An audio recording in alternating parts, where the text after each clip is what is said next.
今日係咪要同時間賽跑啊？因為而家係7點半，我哋翻到香港應該係9點左右。咁睇下你趕唔趕得切9點之前翻到香港之後買六合彩？試下先。邊個叫你唔記得買嘅？我買唔到嘛。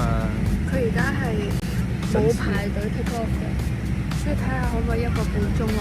OK 嘅，我相信 CSL 嘅，我落機即刻收到信號嘅，應該即刻中，少少機會，咁先有機會中啊嘛。有冇信心啊？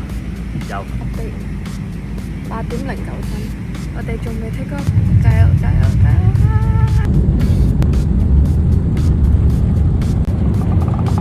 而家已經係9:39，啱啱個轆落咗嚟，佢哋開六合彩都係剩翻6分鐘嘅時間。仲未買到。佢幫你慳20蚊係嘛？你話？可能係，睇下有冇機會搏一搏。你啲信心喺邊啊？喺個機師度踩快少少。賭鬼啊賭鬼！